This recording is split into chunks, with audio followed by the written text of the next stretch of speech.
In today's video, I'm going to teach you how to configure the shipping options in your payment form to streamline your checkout process efficiently. This is a crucial step for any online store owner, as it ensures your customers have a reliable way to know what their shipping costs will be, potentially increasing your sales and customer satisfaction.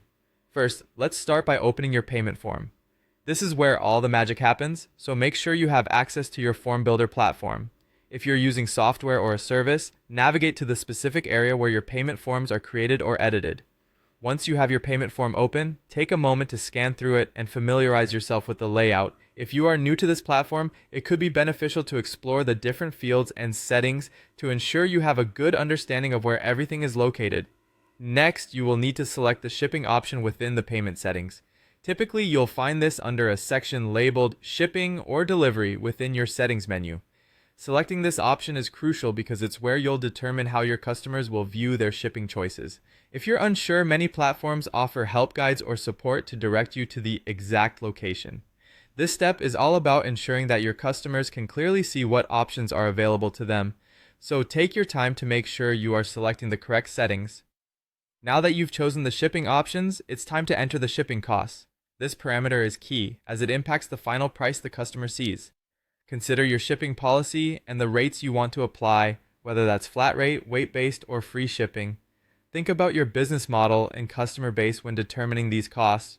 Be clear and concise, as transparency here can lead to greater trust from your customers. Input your values carefully, double-checking for any errors to avoid potential issues later on.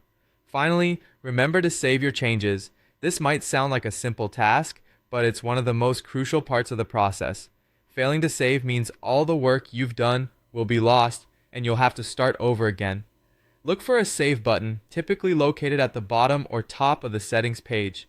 After saving, it's a good practice to go back to your form and review everything once more to confirm your changes have been implemented correctly.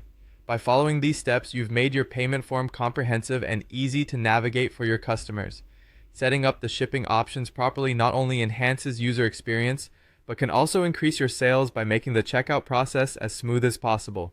Thank you for tuning in today, and I hope you found this guide helpful. If you did, make sure to like and subscribe for more tutorials, and don't hesitate to reach out in the comments if you have any further questions. Have a great day!